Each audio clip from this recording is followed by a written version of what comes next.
Hello everyone and welcome to another Steel Division deep dive video into another division of the Axis side. And this time we go into a division that is known as being the worst division in the game.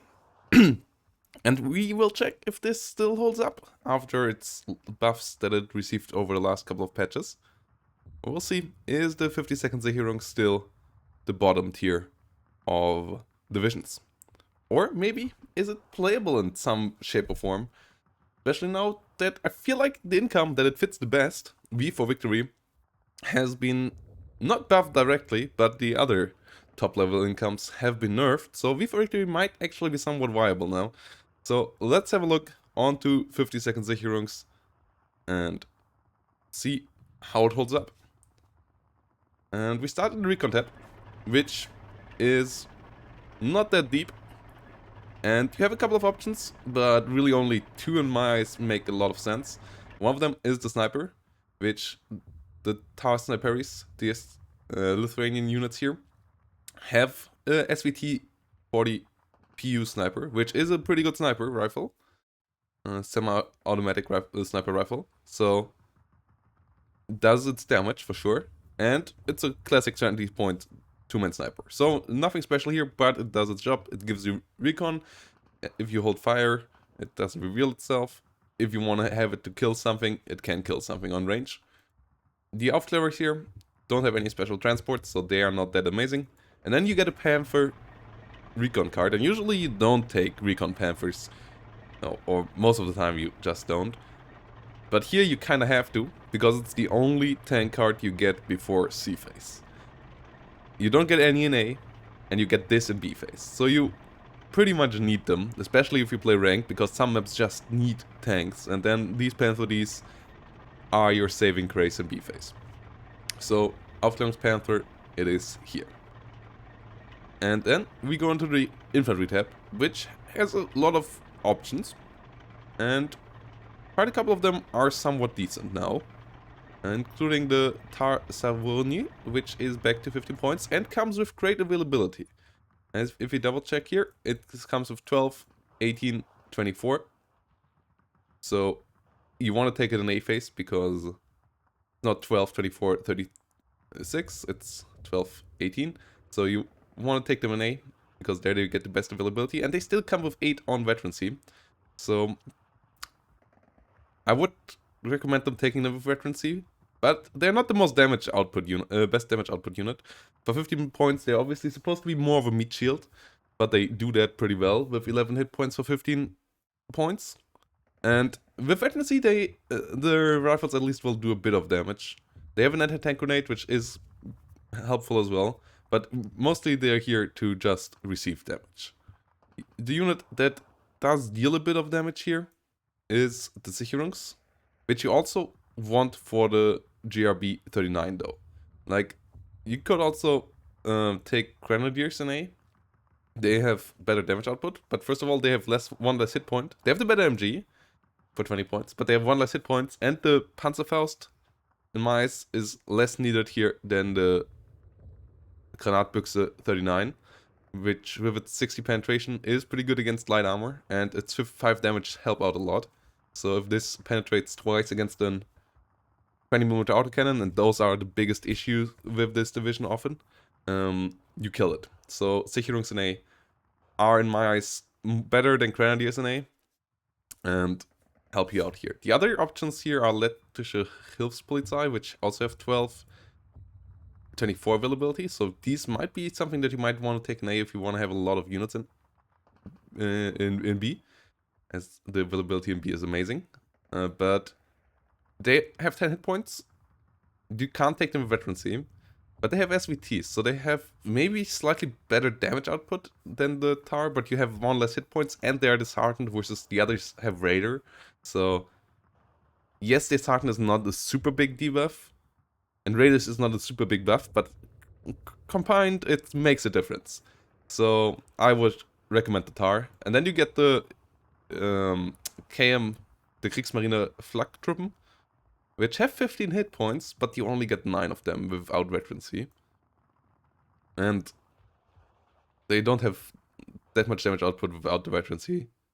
And they don't have the anti-tank grenade, which also can be helpful sometimes. And they also have the disheartened versus raiders setup. So I would be going towards the Tar. And then you have the Legionnaire, which have a DP, which are basically Grenadier DPs, just with the label instead of the K98. But that doesn't make a difference. So yeah, they're not really that great either. Grenadier DP is not something you really take. Leader voice, you have some standard leaders with smoke. Then you also want to have a CQC unit in A. And the options here are either a Fallschirmjäger Sturm Pioneer or a normal Pioneer. I go for the Sturm Pioneers in A, as you can only take them in A, and then the Pioneers in B. So that I have some CQC units in B as well. The Tar Vardash are a pretty good leader unit, 7-man, 2 MGs leader. So you kind of want to have them in the rear, and you kind of need the firepower, that's why I take them. Yes, they're 30 points, but at least they give you 2 MGs. And the other are also 25 points and don't give you any firepower. And the firepower here is pretty needed, so I take them. And then some Grenadiers in B phase, because in B phase you have enough firepower. Still the Sicherungs for the GRB and over the Grenadiers. And then Grenadier, Pioneer, and 1 card of Fallschirmjägers. And Fallschirmjägers here are pretty essential. First of all, they also have a Panzerfaust. And Fallschirmjägers with 2-star veterancy still deal a lot of damage. And as you can see, the rest of the infantry here is not the best damage dealers, so but they are good meat shields. So having the meat shields in front of the Fallschirmjägers and then having Fallschirmjägers as damage dealers can work pretty well, but you obviously have to set that up. And yes, Fallschirmjägers not as amazing as they had been on 35 points, but if you have the stuff in front of it, I still feel like as an elite unit, if they're not your baseline unit, they still do their job. And then you have a Panzer Grenadier card in C-Phase, and now that SDKFZs are 5 points, I would recommend bringing them in with half-tracks instead of any other CIS or Opel Blitzes, because the half-tracks also will give you at least a bit of vehicle power on the battlefield, though in C-Phase obviously it's a bit late. Maybe you want to use the CIS Opel Blitzes, you don't have too many, as the CIS is a bit faster, but it's not even that much faster, so in the end, the half-track, I would say, is worthwhile here for the MG42, and just the annoyance of an armored thing that the enemy has to deal with that affects the front line for 5 points. Tank tap, you only get Panthers, you only get them in C-Phase. You get a Panther leader card as well, which you can up-vet if you want, but the veterancy curve here is pretty horrible. So I go with the normal Panther Ace, and I up-vet them to max level. And that's because you often have to just counter push and see pretty heavily, because you might lose territory early on, or you most likely will. And then you usually, in 1v1, you never bring more than 7 Panthers. And you have 10 Panthers with these and the Recon tab. Like, usually no game goes longer. Yes, you can get up to 20 Panthers, but 2-star veterancy Panthers are just so much more cost efficient than 0 or 1-star veterancy Panthers. So I would absolutely recommend going with at least 1 card at 2-star veterancy. Maybe you want to have 1 card on 2, 1 card on 1, so that you have 6 and then 9 Panthers instead of 7 Panthers in here. But I feel like 7 usually get you through every situation. So yes, nothing super fancy here, but you need these Panthers in C for the counter push. And then in the support tab, you have a lot of good options actually. You have MG34s, MG42s, you have RM38s, one of the few Axis divisions that gets the 800-meter Soviet mortar. And that thing is good if you know how to use it. I'm still learning, I'm still pretty trash with it, but it can be helpful. You get flamethrowers if you want as well. Like, that would be the other option that I might want to put in there. IGs also can be helpful. The 1,500 meter range. These come in A, these come in B. We take the one in B for the heat shells, as that might be helpful against some armored units as well. And that's really one of the issues of this division, dealing with armored units. So IG 18 in B phase is the thing to go here. And then you get one of the best support units in the game, the Feldjäger, a sniper squadron for 15 points. And it has 5 hit points, so it has more than double the hit points of our Recon snipers. And the other guys even come with weapons that deal damage with the MP44. So if anything ever gets below 300 meter range for some reason, you might actually be able to kill it with this 15-point unit. As it also comes with 2-star veterancy, so they do damage. Yes, they only come with 3 in A or 6 in B. You can take them in B maybe if you want some more efficient stuff in B. It could be a consideration, but they really do a good job. If you feel like the snipers in A get you covered, or maybe you want to put these in B, like that might be an option here, considering. But I often, with V for Victory, feel like I want to have the snipers out early on, and then C and B phase what happens. And commander-wise, you can also take a Panther, but they only come in C, and so your commanders are phase locked, so I take a commander in A. I have a relatively high amount of leaders, with the grenadiers and so on, and then in the artillery tab, 1 more leader. So the commander can be pretty worthwhile in this matchup, and you want to have your infantry on a bit higher veterancy. So I feel like the commander is a good option, but maybe you need the flamethrowers or the IGs or more armed 38s. If you want a great armed 38 player, hey, go for more armed 38 spam here. That's an option as well. In the anti-tank tab, you also have some really solid options. Sadly, the Yak Panther only comes in C. The Yak Panther. The veterancy curve here is also not that amazing. But yes, these come in C phase. And then you have Panzer Shreks in A, as you kind of need them to survive. Panzerbuchse could also come in, but I'm not a big fan of this at all, as it only deals 1 damage. It's pretty horrible. Not really worthwhile the card. And then I take the Pak 36 because the M42 sadly only comes in B phase, and the Pak 40 in A as the anti-tank options here. And with 2-star veterancy they can do some stuff, though they only have 1000 meter range. The heat shell can be decent, but that only has 750 meter range. Has 10 damage, so if it hits, it kills. But that's the Pak 36, Pak 40 holding out as well. And then the 2 Soviet options here. The Sich-3 with radio, which is a pretty amazing artillery piece with radio.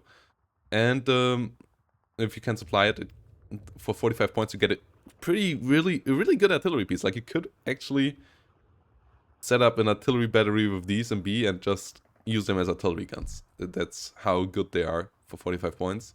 And then you get the Sich-2 gun as a good anti-tank gun as well. So decent anti-tank units, but nothing that is completely OP. But the Sich-3 is a really good addition here, and something that a lot of people are still sleeping on, how good it is as an artillery piece, actually, as a support unit with the radio and the indirect fire capabilities. And then AA tab, you have some options as well. The one option I would say that you have to consider is taking the 85mm or taking the Flak 36. But I take the 85mm because it has anti-tank capabilities, once more, and relatively long and good range anti-tank capabilities. And you get Flak 43 in B phase for the medium range with the Möbelwagen, which is absolutely recommended, as the Flak 36 has a way lower rate of fire, and rate of fire is everything for AA pieces. So Möbelwagen is here, and then I take this Flak, but I could see using the Flak 36 as well. And then in the artillery tab, you get a couple of cheap guns that can do counter battery, that also have AP shells, can also be used for direct fire. So that's an option here as well with these 50-point units.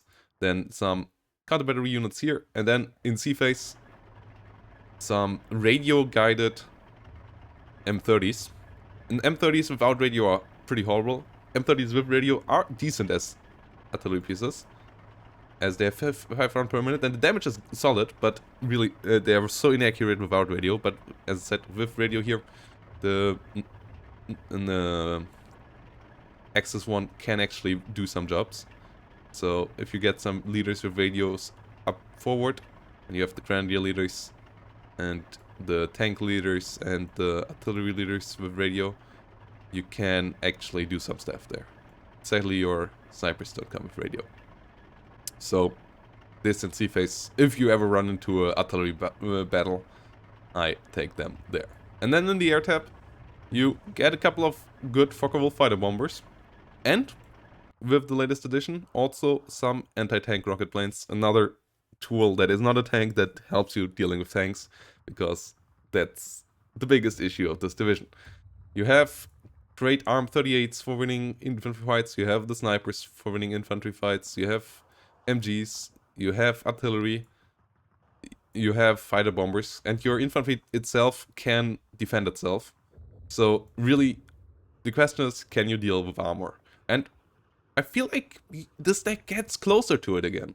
It's for sure still a pretty vulnerable division. It doesn't have any scary stuff in the early phases, so the enemy kind of knows what's going on when they play against you, and that's always a problem if you can't surprise your enemy and you have one less ace up your sleeve. So, is this division a top tier division? No. Is this division an interesting and unique one? 100%. Can you win games with it now again? If you play it right? Maybe. I would say maybe. And we will test it in an upcoming video for sure. But I feel like this division is in a spot where it's not 1000% unplayable anymore. Like, it can do its job. Everything somehow fits together again. But you need that weird combined arms, and you need to get it set up. And that's a bit of the problem. Like, nothing is amazing on its own in this deck. You need to have it all fall together and then push the enemy off the battlefield. And also, V for Victory is still not the top level income. And running into a Maverick deck is kind of pain in ranked. But playing Maverick doesn't make sense with your tanks coming in C phase. And playing balanced, I feel like you often get just overrun in A phase. So I feel like V for Victory is the way to go. But as I said, there's still some reasons that speak against it. So maybe you want to play it balanced. That's an option as well. But for flavor reasons, go for V for Victory. And also I just am better with that income, I feel like, than I'm with balanced. So I hope you enjoyed this video. If you did, leave a follow, leave a like. And I hope to see you next time. And yeah, let me know, do you like 50 seconds of heroings now? Bye bye, and have a nice day.